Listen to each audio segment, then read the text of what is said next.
खुल जाएंगे आपके सारे रास्ते। परीक्षा में सिलेक्शन ले तो सही, जीवन में सब होगा हासिल। तू सिलेक्शन की जिद पर अड़ तो सही।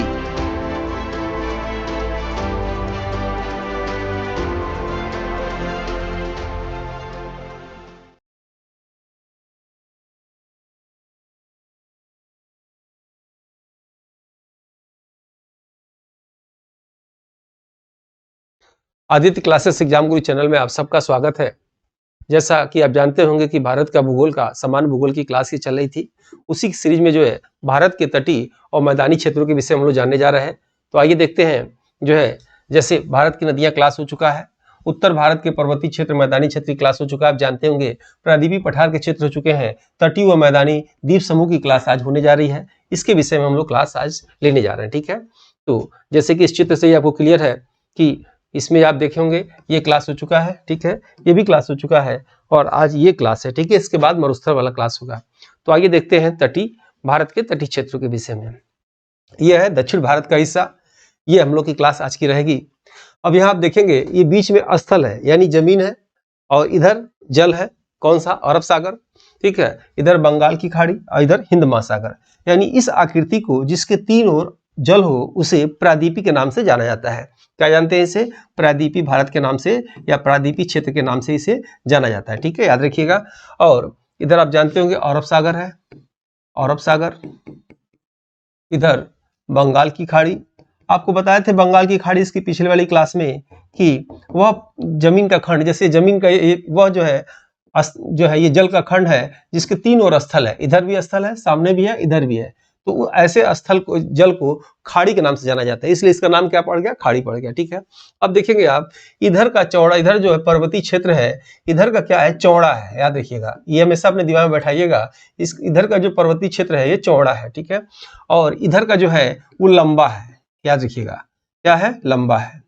लंबा होने के कारण क्या होता है, आप देखे होंगे अगर हम लोग टैली करें कि इस तट को यानी इस पूर्वी तट को और इस पश्चिमी तट पे अगर देखा जाए वर्षा सबसे अधिक कहाँ होता है, तो याद रखिएगा वर्षा हमेशा इस पश्चिमी तट पे होता है। जैसे आप देखे होंगे जो है केरल में, बंबई में बहुत ज्यादा वर्षा होता है। कारण क्या है कि इधर का तट में जो पहाड़ पाए जाते हैं ऊंचे होते हैं। ऊंचे होने के कारण वो बादलों से, अक्सर जब बादल इससे टकराता है तो पानी जो है यही गिरता है, सबसे अधिक गिरता है पानी, इसी क्षेत्र पे पानी गिरता है। आप ये भी सुने होंगे, लातूर का नाम सुने होंगे। लातूर महाराष्ट्र में है और सबसे अधिक सूखा पड़ा है। किसानों ने आत्महत्या वहां किया था, आप जानते होंगे इस चीज को। तो किसानों की आत्महत्या से संबंधित जो है स्वामीनाथन समिति के विषय में बताए थे आपको, जो है राष्ट्रीय किसान आयोग से संबंधित। तो यहाँ वर्षा भी अधिक होता है और सूखा भी है लातूर में, और ऊंचे ऊंचे पर्वत पाए जाते हैं, उसका एक प्रमुख कारण है। इन आप देखेंगे दक्षिण भारत के इन तटीय क्षेत्रों में तो कुल 9 राज्य आएंगे। याद रखिएगा, 9 राज्यों में एक तो आ जाएगा इधर गुजरात, उसके बाद महाराष्ट्र आएगा। ठीक है, फिर गोवा, ठीक है, कर्नाटक, ये आपके आ जाएंगे 4 इधर आ जाएंगे, और उसके बाद ये केरल। ठीक है, केरल। ठीक है, गुजरात, महाराष्ट्र, गोवा, कर्नाटक, केरल, 1 2 3 4 जो है 5 राज्य होंगे। और 4 राज्यों में इधर कौन कौन आ जाएंगे? इधर आप देखेंगे पश्चिम बंगाल। ठीक है, पश्चिम बंगाल, उसके बाद उड़ीसा, उसके बाद आंध्र प्रदेश, और फिर उसके बाद आ जाएगा तमिलनाडु। ठीक है, तमिलनाडु। यानी 4 राज्य इधर के, 5 राज्य इधर के, यानी इन भारत के तटीय क्षेत्रों में कुल लेके 9 राज्य होंगे, आप याद रखिएगा। और इसमें जो तमिलनाडु होगा वो कॉमन होगा, यानी वो पूर्वी तट पे भी होगा और पश्चिमी तट पे भी होगा। ठीक है, पूछता है कि वह राज्य जो दोनों तटों पे माना जाता है, तमिलनाडु। यानी तमिलनाडु के मुख्य भूमि से जो आखिरी पॉइंट है, जो उसे क्या कहते हैं? कन्याकुमारी। मुख्य भूमि से यानी भारत का सबसे दक्षिणी बिंदु मुख्य भूमि से आप क्या लगाएंगे? कन्याकुमारी। लेकिन ऐसे जनरली पूछे कि भारत का सबसे दक्षिणी बिंदु कौन सा है, तो इंदिरा पॉइंट, याद रखिएगा ये नाम। ठीक है, अब हम लोग आपके एग्जाम में अक्सर पूछता है कि तटी का नाम आप याद रखेंगे, कौन सा तट का क्या नाम है, तो वो आपको ज्यादा अक्सर कंफ्यूजन इसमें नहीं होगा, क्लास में भी नहीं होगा और आगे भी नहीं होगा। तो आइए देखते हैं हम लोग। यहाँ आप जो है इसको, इस तट को बोलेंगे पूर्वी तट। ठीक है, क्या बोलेंगे? पूर्वी तट। अभी थियरी की क्लास में भी आपको उसी लिखा मिलेगा। और इधर को बोलेंगे हम लोग कौन सा? पश्चिमी तट। ठीक है, कौन सा तट बोलेंगे? पश्चिमी तट बोलेंगे। ठीक है, अब यहाँ देखिएगा, इसको यहां से यहां तक इसको बोला जाता है कोरोमंडल तट। क्या बोलते हैं? कोरोमंडल तट के नाम से जाना जाता है। कोरो मंडल तट के नाम से जाना जाता है। इसको यहां से यहां के क्षेत्र को बोला जाता है सरकार तट बोला जाता है या उत्कल कहा जाता है। ठीक है, सरकार तट या उत्कल तट के नाम से जाना जाता है। ठीक है, इधर आप आएंगे तो यहां से यहां तक के क्षेत्र को याद रखिएगा, जो आप देख रहे होंगे इसको बोलते हैं जो है मालवाड़ तट। क्या बोलते हैं? मालवाड़ तट। इधर जो है कन्नड़ तट और इसे कोक्कर तट के नाम से जाना जाता है। ठीक है, तो आपके एग्जाम में आ सकता है कि जो है तटीय राज्यों में कुल कितने हैं? तटीय राज्यों की संख्या कितनी है? 9। याद रखिएगा, भारत में जो है कितने राज्यों में हिंदी बोली जाती है? तो 9 राज्यों में हिंदी बोली जाती है। ठीक है, उसके बाद एक और प्रश्न आ सकता है आपके एग्जाम में कि कितने नाटमील यानी समुद्र की दूरी नाटमील से मापते हैं? इस बुक में 1 से 6 यूनिट तक के सिलेबस के अनुसार प्रश्नों का समावेश है। 4 बुक में 80 मॉडल पेपर हैं। एक मॉडल पेपर में 30 प्रश्न है, जिसमें आज तक के करंट अफेयर से लेकर सभी 1 से 6 यूनिट के प्रश्न को अपडेटेड कर दिया गया है। सभी प्रश्नों का यूट्यूब पर व्याख्या सहित रिकॉर्डेड क्लास आप देख सकते हैं। कुल 4 बुक और 1 ओमार की बुक यानी 5 बुक सेट और डिलीवरी चार्ज लेकर कुल 926 रुपये MRP बनती है, परंतु अभी ऑफर में और सभी वर्गों के छात्र छात्राओं को ध्यान में रखकर अमेजन के माध्यम से यह मात्र 499 रुपये में आपके घर तक पहुंच जाएगा। कोई अतिरिक्त चार्ज नहीं देना होगा, जो एक सीमित समय के लिए है, जो मार्केट का सबसे अच्छा और सबसे सस्ता बुक है। हिंदी प्रश्न के आगे अंग्रेजी में प्रश्न दिए हैं ताकि कठिन शब्दावली को समझने में आसानी हो। पुस्तक बाइलिंगुअल है। चारों बुक में असिस्टेंट प्रोफेसर के एग्जाम की दृष्टि से चुनिंदा प्रश्नों को ही समावेश किया गया है। बुक में अपने 12 वर्षों के प्रतियोगी परीक्षा पढ़ाने के अनुभव के आधार पर प्रश्न के साथ ऑप्शन का भी डिटेल व्याख्या यूट्यूब चैनल पर आपको मिल जाएगा। बुक के सभी प्रश्न आपकी तैयारी में रामबाण की तरह कार्य करेगा। जो छात्र छात्राएं टेस्ट कोर्स को परचेज कर चुके हैं या जो नहीं किए हैं, उन्हें भी यह बुक हार्ड कॉपी के रूप में ले लेना चाहिए। हम लोग कैसे इसको हम लोग को एग्जाम में प्रश्न आ जाएंगे।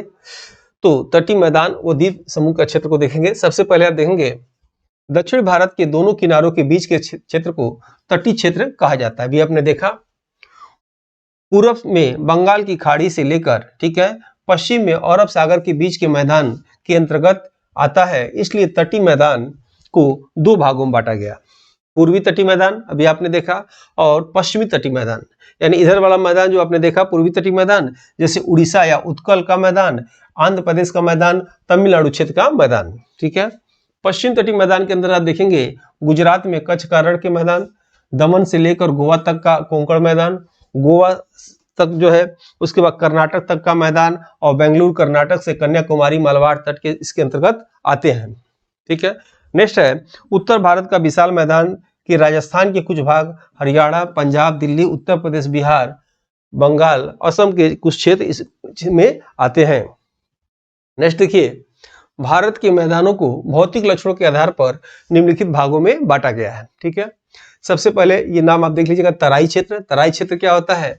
इस क्षेत्र का निर्माण बारीक कंकड़, पत्थर, रेत व चिकनी मिट्टी से होता है। ये जो क्षेत्र बना होता है इसे तराई क्षेत्र के नाम से जाना जाता है। ठीक है, भावड़ क्षेत्र क्या कहलाता है कि भावड़ क्षेत्र गंगा मैदान की उत्तरी सीमा के क्षेत्र को कहा जाता है, जो हिमालय व शिवालिक से निकलने वाली नदियों द्वारा कंकड़, बालू मिश्रित अवसादों से मिलकर बना है। खादर क्षेत्र किसे कहा जाता है? नदियों के बाढ़ से सूख जाने के बाद जो मैदानी या कछारी क्षेत्र बनता है उसे खादर क्षेत्र के नाम से जाना जाता है। आप जो है मृदा का क्लास लिए होंगे, वहां भी बताया गया है। एक बहुत प्रसिद्ध कोड है, जानते होंगे, बापू खान। ठीक है, तो बापू पू मतलब जहां आ जाएगा पुराना मिट्टी, और खान मतलब जहां आएगा वो नया मिट्टी, नौ मतलब नया मिट्टी। ठीक है, तो यहाँ देखिएगा ये बागड़, ये आ जाएगा खादर, ये बागड़। ठीक है, फिर देखिएगा बागड़ क्षेत्र पुरानी जलोढ़ मृदा से बनी मैदानी क्षेत्रों को बागड़ मृदा प्रदेश के नाम से जाना जाता है। यही एक लिख लीजिएगा, एक कोड बहुत ही ये कई सालों से ये फेमस है, जिस किसी ने बनाया होगा धन्यवाद इसको बोलिए। बापू खान यानी बागड़ क्षेत्र में पुराना मिट्टी, और ये देखिएगा खादर क्षेत्र में नया मिट्टी। ठीक है, डेल्टा क्षेत्र किसे कहेंगे?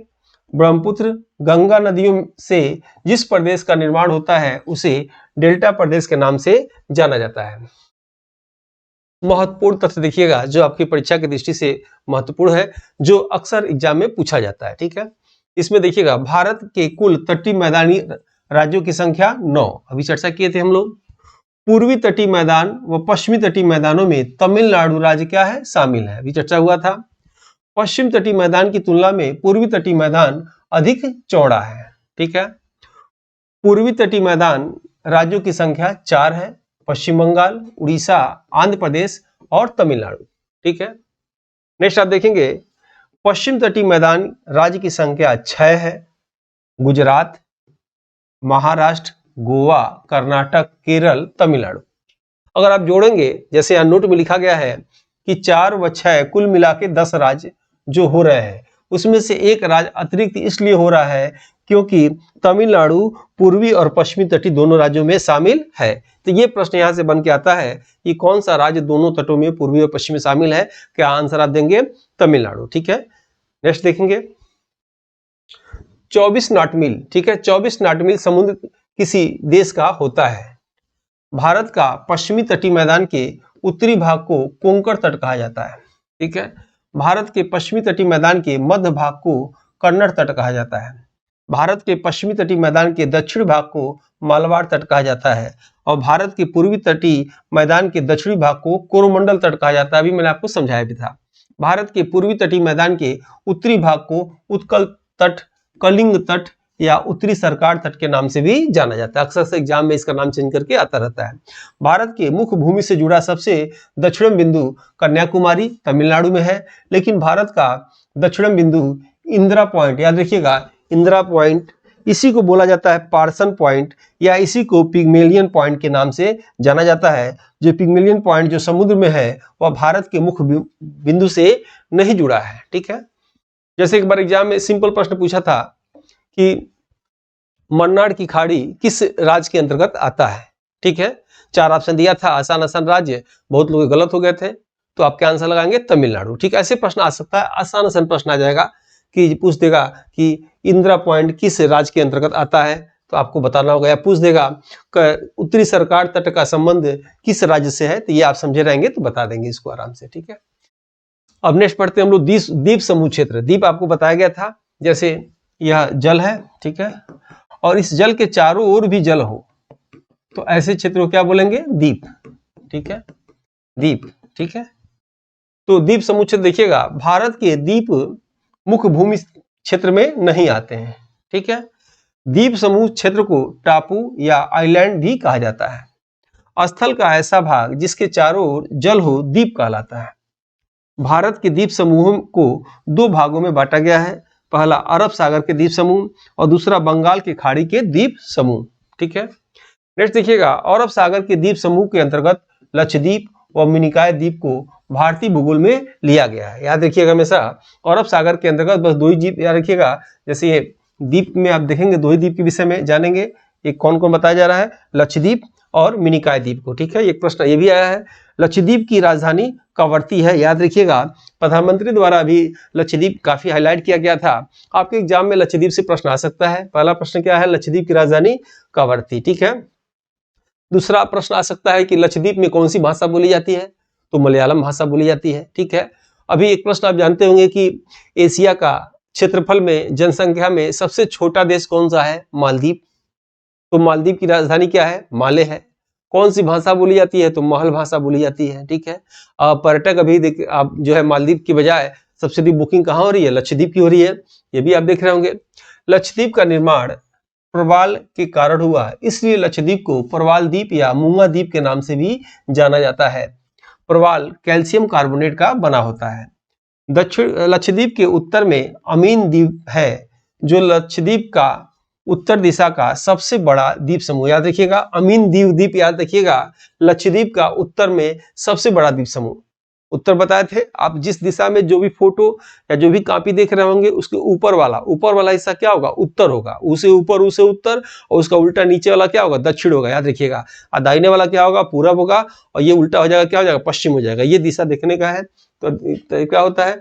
तो ये सब पूछेगा। उत्तर दिशा का सबसे बड़ा द्वीप लक्षद्वीप का क्या आप लगाएंगे? अमीन द्वीप। ठीक है, लेकिन लक्षद्वीप का सबसे बड़ा द्वीप आंद्रतो द्वीप है, ये भी याद रखिएगा। अनुभवी टीम द्वारा यूपीएचईएससी का टेस्ट सीरीज शुरू किया गया है जीके जीएस पेपर के लिए, जो 6 यूनिट वाइज है, जिसके अभ्यास से आप अपने जीके जीएस के कॉन्सेप्ट को क्लियर करके अपने लक्ष्य को आसानी से प्राप्त कर सकते हैं। अगर आप इस टेस्ट सीरीज को लेते हैं तो आपको फ्री में मिलेगा। सभी यूनिट के मॉडल पेपर 100 से अधिक हैं और सभी यूनिट के PDF नोट्स हिंदी और इंग्लिश में 50+ grouping test, 20+ unit wise test, 58+ PDF 5 test और 2014 से 21 तक साल भर पेपर है। इसके लिए आपको नई जानकारी के लिए टेलीग्राम ग्रुप पर आप जुड़ सकते हैं। लक्षद्वीप के दक्षिणी द्वीप समूह को मिनिकॉय द्वीप कहा जाता है। अरब सागर में स्थित मालदीव देश व मिनिकॉय द्वीप, ठीक है, याद रखिएगा। यानी लक्षद्वीप का जो सबसे आखिरी बिंदु है मिनिकॉय द्वीप, तो उसके बाद क्या पड़ जाएगा, मालदीव देश, ठीक है। तो मालदीव देश और मिनिकॉय द्वीप के बीच 8 डिग्री चैनल दोनों को अलग करता है।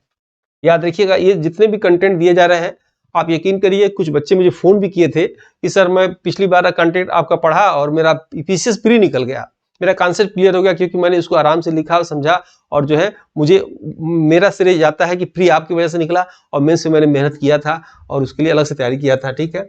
तो आप आसान प्रश्नों को जब गलत नहीं करेंगे ना, एग्जाम में सिलेक्शन होने का पहला सूत्र यही होता है कि आसान प्रश्न गलत नहीं होना चाहिए, ठीक है। कठिन तो सबके लिए कठिन होता है, इसलिए जो कॉमन चीज है उसको याद रखना है। अब यहाँ आप देखेंगे मालदीव देश की राजधानी माले है और मालदीव में मोहल भाषा बोली जाती है, ठीक है। फिर देखिएगा, मालदीव देश एशिया महाद्वीप का जनसंख्या व क्षेत्रफल में सबसे छोटा देश है, याद रखिएगा। एशिया का सबसे छोटा देश क्षेत्रफल में, जनसंख्या में मालदीव।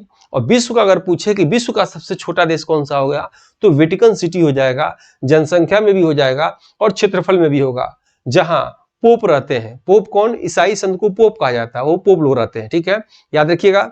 दूसरी बात आप ये याद रखिएगा कि जो है वेटिकन जो सिटी है वो किस देश में है, तो इटली देश में है। वेटिकन सिटी किस में है, इटली देश की राजधानी रोम है, रोम के पास, उसी के अंदर पड़ता है, यानी देश के अंदर देश, ठीक है। विश्व में बहुत से ऐसे देश हैं जो देश के अंदर देश है। सरदार वल्लभ भाई पटेल को एकता पुरुष कहा जाता है। जब देश आजाद हुआ, उसी तर्ज पर भारत के अंदर देश के अंदर देश भी देश बनने जा रहा था। अब उनकी वजह से या एकता पुरुष की वजह से आप देखेंगे कि उस देश को बलपूर्वक मिलाया गया। इतिहास पढ़े होंगे, आप जानते भी होंगे। फिर आप देखिएगा, लक्षद्वीप की राजधानी व प्रशासनिक मुख्यालय कवरत्ती द्वीप है।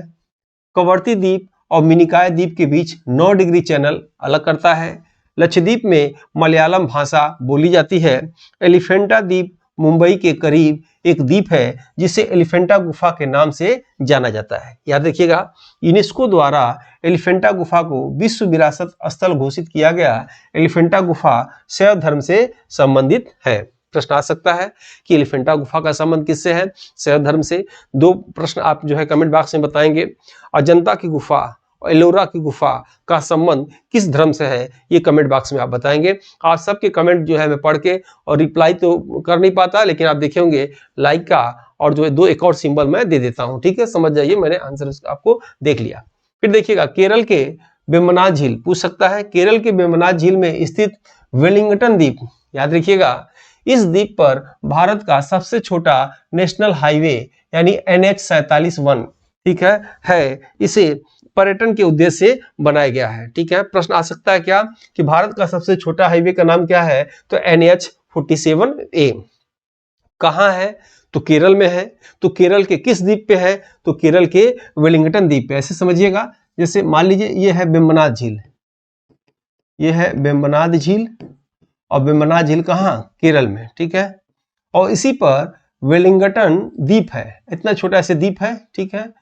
इसी पे जो है हाईवे बनाया गया है, एक हाईवे बनाया गया है, और किस लिए, पर्यटन की दृष्टि से, ठीक है। और इससे भारत का सबसे छोटा हाईवे, याद रखिएगा, 47A इसका नाम रखा गया है, ठीक है। NH नेशनल हाईवे 41 नाम रखा गया, ठीक है। नेक्स्ट आते हैं हम लोग, देखेंगे हम लोग, विश्व व भारत का सबसे बड़ा नदी द्वीप माजुली नदी द्वीप है। प्रश्न इस पे आता है, याद रखिएगा, क्योंकि भारत का इकलौता है। जो भी भारत का इकलौता रहता है वो समझ लीजिए एग्जाम का मेहमान रहता है, उसकी बड़ी जिद होती है। भारत का सबसे बड़ा नदी द्वीप माजुली नदी द्वीप है, जो ब्रह्मपुत्र नदी के असम राज्य में है, ठीक है। बंगाल की खाड़ी द्वीप समूह के अंतर्गत अंडमान निकोबार भारत का सबसे महत्वपूर्ण द्वीप है और भारत का दूसरा सबसे बड़ा क्षेत्रफल में केंद्र शासित प्रदेश है। इस बुक में 1 से 6 यूनिट तक के सिलेबस के अनुसार प्रश्नों का समावेश है। 4 बुक में 80 मॉडल पेपर हैं। एक मॉडल पेपर में 30 प्रश्न है, जिसमें आज तक के करंट अफेयर से लेकर सभी 1 से 6 यूनिट के प्रश्न को अपडेटेड कर दिया गया है। सभी प्रश्नों का यूट्यूब पर व्याख्या सहित रिकॉर्डेड क्लास आप देख सकते हैं। कुल 4 बुक और 1 ओमार के बुक यानी 5 बुक सेट और डिलीवरी चार्ज लेकर कुल 926 रुपये MRP बनती है, परंतु अभी ऑफर में और सभी वर्गों के छात्र छात्राओं को ध्यान में रखकर अमेजन के माध्यम से यह मात्र 499 रुपये में आपके घर तक पहुंच जाएगा। कोई अतिरिक्त चार्ज नहीं देना होगा, जो एक सीमित समय के लिए है, जो मार्केट का सबसे अच्छा और सबसे सस्ता बुक है। हिंदी प्रश्न के आगे अंग्रेजी में प्रश्न दिए हैं ताकि कठिन शब्दावली को समझने में आसानी हो। पुस्तक बाइलिंगुअल है। चारों बुक में असिस्टेंट प्रोफेसर के एग्जाम की दृष्टि से चुनिंदा प्रश्नों को ही समावेश किया गया है। बुक में अपने 12 वर्षों के प्रतियोगी परीक्षा पढ़ाने के अनुभव के आधार पर प्रश्न के साथ ऑप्शन का भी डिटेल व्याख्या यूट्यूब चैनल पर आपको मिल जाएगा। बुक के सभी प्रश्न आपकी तैयारी में रामबाण की तरह कार्य करेगा। जो छात्र छात्राएं टेस्ट कोर्स को परचेज कर चुके हैं या जो नहीं किए हैं, उन्हें भी यह बुक हार्ड कॉपी के रूप में ले लेना चाहिए। ठीक है, ऐसे देखिएगा, पूछेगा कि भारत का सबसे बड़ा केंद्र शासित प्रदेश क्या है। तो लद्दाख केंद्र शासित प्रदेश बनने से पहले तो अंडमान निकोबार था, लेकिन अब क्या हो गया है कि भारत का सबसे बड़ा केंद्र शासित प्रदेश लद्दाख है। याद रखिएगा, भारत का दूसरा सबसे बड़ा केंद्र शासित प्रदेश अंडमान निकोबार है। या प्रश्न ये पूछ दे कि दक्षिण भारत का या प्रायद्वीपीय भारत का सबसे बड़ा केंद्र शासित प्रदेश, तो अंडमान निकोबार लगाइएगा आप। ठीक है, नेक्स्ट देखिएगा, ये इंपॉर्टेंट पॉइंट नोट कर लीजिएगा, आपको याद होना चाहिए। 31 अक्टूबर 2019 को जम्मू कश्मीर और लद्दाख केंद्र शासित प्रदेश बनने के बाद भारत का वर्तमान में सबसे बड़ा क्षेत्रफल में केंद्र शासित प्रदेश लद्दाख है। ठीक है, अभी मैंने बताया भारत का वर्तमान में दूसरा सबसे बड़ा क्षेत्रफल में या दक्षिण भारत का सबसे बड़ा क्षेत्रफल में केंद्र शासित प्रदेश का नाम क्या है, अंडमान निकोबार है। ठीक है, याद रखिएगा। सैंडल चोटी नाम याद हो जाएगा। ठीक है, सैंडल चोटी उत्तरी अंडमान द्वीप की सबसे ऊंची चोटी है। फिर देखिएगा, माउंट धुलियार निकोबार की सबसे ऊंची जो है यह चोटी है। ठीक है, किसका है ये, माउंट धुलियार निकोबार की। ठीक है, और सैंडल चोटी उत्तरी अंडमान द्वीप की सबसे ऊंची चोटी है। न्यू मुर्रे द्वीप याद रखिएगा, आ चुका है। न्यू मुर्रे द्वीप हुगली नदी के नजदीक है, जो वर्तमान में बना प्राकृतिक द्वीप है। नेक्स्ट देखिएगा, पंबन द्वीप मन्नार की खाड़ी तमिलनाडु में है, जिसे रामेश्वर द्वीप के नाम से भी जाना जाता है। ठीक है, दो स्थलों के बीच चौड़े जलभाग को चैनल या पैसेज के नाम से जाना जाता है। जैसे मान लीजिए एक स्थल ये हो गया, ठीक है, और एक स्थल ये हो गया, इन दोनों के बीच जो भाग होगा इसे ही चैनल या पैसेज के नाम से जाना जाता है। अब यहां देखेंगे, दक्कन चैनल या पैसेज पोर्ट ब्लेयर दक्षिण अंडमान द्वीप पर या लिटिल अंडमान के बीच में है। ठीक है, 10 डिग्री चैनल या पैसेज लिटिल अंडमान या कार निकोबार के बीच में है। नेक्स्ट है, लैंडफॉल द्वीप अंडमान का सबसे उत्तरी ध्रुव है। ठीक है, अंडमान का सबसे बड़ा द्वीप मध्य अंडमान है, जिस पर वर्तमान का सक्रिय ज्वालामुखी बैरन ज्वालामुखी है, जो दक्षिण एशिया का भी एकमात्र सक्रिय ज्वालामुखी है। नेक्स्ट है, नारकोडम ज्वालामुखी सुषुप्त ज्वालामुखी है, जो उत्तरी अंडमान पर स्थित है। आपको कॉपी पे क्या करना है, जैसे लाइन में लिखा है उस लाइन को चित्रों के माध्यम से बना देना है। ठीक है, वो आप देखेंगे आपको कभी भूलेगा ही नहीं, और सबसे आसान तरीका होता है पढ़ने का। नेक्स्ट देखेंगे, नेक्स्ट इसमें आपको देखना है, अंडमान निकोबार की राजधानी पोर्ट ब्लेयर है। ठीक है, दो याद रखिएगा, अंडमान निकोबार की राजधानी क्या है, पोर्ट ब्लेयर। आपको बताना पोर्ट लुइस किसकी राजधानी है, पोर्ट लुइस किस देश की राजधानी, ये बताना है। भाई देखिए, अब वीडियो जैसे आप देख रहे होंगे, कंटेंट या जो भी इसकी डिजाइन ये पूरी टीम द्वारा तैयार होती है, काफी मेहनत लगता है। बहुत लोग वीडियो को लाइक सब्सक्राइब नहीं करते हैं, वीडियो को लाइक सब्सक्राइब जरूर करिए। कोई न कोई आपका असिस्टेंट प्रोफेसर का ग्रुप होगा, उस ग्रुप में इस वीडियो को जो है शेयर भी करिए। ठीक है, ताकि मेरे और मेरी टीम का मोटिवेशन बना रहे। इस तरह आप वीडियो आपके समक्ष हम लेकर आते रहें। नेक्स्ट देखेंगे कि आप अंडमान निकोबार की राजधानी पोर्ट ब्लेयर है, और अंडमान निकोबार का पर लगभग 572 द्वीप समूह है। ठीक है, ओंग जनजाति पूछा हुआ है। ओंग जनजाति व सेंटली जनजाति लिटिल अंडमान पर रहती है। ग्रेट निकोबार द्वीप के दक्षिण में इंदिरा पॉइंट या पिग्मेलियन पॉइंट या पार्सन पॉइंट है। ठीक है, कोको द्वीप से कोको जलमार्ग अलग करता है। श्रीहरिकोटा द्वीप आंध्र प्रदेश में स्थित है, जहां से भारत का उपग्रह छोड़े जाते हैं। यहाँ पर सतीश धवन अंतरिक्ष केंद्र है, जो भारतीय अंतरिक्ष संगठन इसरो द्वारा संगठित होता है। आप जानते होंगे 15 अगस्त 1969 को इसरो की स्थापना किया गया। इसरो का मुख्यालय बेंगलुरु में है, जो भारत में अंतरिक्ष संबंधित सभी कार्यों को करता है। ठीक है, तो इसरो द्वारा जो उपग्रह छोड़े जाते हैं वो यहीं से श्रीहरिकोटा आंध्र प्रदेश से छोड़े जाते हैं। याद रखिएगा, भारत में रॉकेट थुम्बा केरल से छोड़े जाते हैं, लेकिन भारत में मिसाइल चांदीपुर बालासोर द्वीप उड़ीसा से छोड़े जाते हैं। भारत में परमाणु परीक्षण पोखरण जैसलमेर जिला राजस्थान से होता है। ये चारों चीज याद रखिएगा, ये इंपॉर्टेंट है, आता है। ठीक है, 2 प्रश्न बताइए जो आपके एग्जाम में आ सकता है। पहला कि भारत का प्रथम निजी अंतरिक्ष केंद्र का नाम क्या है, यानी प्रथम जो है निजी जो है अंतरिक्ष कार्यक्रम चलाने वाली कंपनी का नाम क्या है, और भारत में प्रथम निजी रॉकेट का नाम क्या है। दोनों का नाम आपको याद होना चाहिए और कमेंट बॉक्स में आपको बताना है। नेक्स्ट देखिए, भारत का मिसाइल परीक्षण चांदीपुर उड़ीसा से बालासोर द्वीप से किया जाता है। वर्तमान में बालासोर द्वीप का नया नाम डॉक्टर APJ अब्दुल कलाम द्वीप है। ठीक है, वीडियो कैसा लगा? अच्छा लगा लाइक सब्सक्राइब जरूर करिए। मिलते हैं हम लोग नेक्स्ट वीडियो में। जय हिंद, जय भारत। इस बुक में 1 से 6 यूनिट तक के सिलेबस के अनुसार प्रश्नों का समावेश है। 4 बुक में 80 मॉडल पेपर हैं। एक मॉडल पेपर में 30 प्रश्न है, जिसमें आज तक के करंट अफेयर से लेकर सभी 1 से 6 यूनिट के प्रश्न को अपडेटेड कर दिया गया है। सभी प्रश्नों का यूट्यूब पर व्याख्या सहित रिकॉर्डेड क्लास आप देख सकते हैं। कुल 4 बुक और 1 ओमार की बुक यानी 5 बुक सेट और डिलीवरी चार्ज लेकर कुल 926 रुपये MRP बनती है, परंतु अभी ऑफर में और सभी वर्गों के छात्र छात्राओं को ध्यान में रखकर अमेजन के माध्यम से यह मात्र 499 रुपये में आपके घर तक पहुंच जाएगा। कोई अतिरिक्त चार्ज नहीं देना होगा, जो एक सीमित समय के लिए है, जो मार्केट का सबसे अच्छा और सबसे सस्ता बुक है। हिंदी प्रश्न के आगे अंग्रेजी में प्रश्न दिए हैं ताकि कठिन शब्दावली को समझने में आसानी हो। पुस्तक बाइलिंगुअल है। चारों बुक में असिस्टेंट प्रोफेसर के एग्जाम की दृष्टि से चुनिंदा प्रश्नों को ही समावेश किया गया है। बुक में अपने 12 वर्षों के प्रतियोगी परीक्षा पढ़ाने के अनुभव के आधार पर प्रश्न के साथ ऑप्शन का भी डिटेल व्याख्या यूट्यूब चैनल पर आपको मिल जाएगा। बुक के सभी प्रश्न आपकी तैयारी में रामबाण की तरह कार्य करेगा। जो छात्र छात्राएं टेस्ट कोर्स को परचेज कर चुके हैं या जो नहीं किए हैं, उन्हें भी यह बुक हार्ड कॉपी के रूप में ले लेना चाहिए। अनुभवी टीम द्वारा UPSC का टेस्ट सीरीज शुरू किया गया है GK GS पेपर के लिए, जो 6 यूनिट वाइज है, जिसके अभ्यास से आप अपने GK GS के कॉन्सेप्ट को क्लियर करके अपने लक्ष्य को आसानी से प्राप्त कर सकते हैं। अगर आप इस टेस्ट सीरीज को लेते हैं तो आपको फ्री में मिलेगा। सभी यूनिट के मॉडल पेपर 100 से अधिक हैं और सभी यूनिट के PDF नोट्स हिंदी और इंग्लिश में 50+ grouping test, 20+ unit wise test, 58+ PDF 5 test और 2014 से 21 तक साल भर पेपर है। इसके लिए आपको नई जानकारी के लिए टेलीग्राम ग्रुप पर आप जुड़ सकते हैं।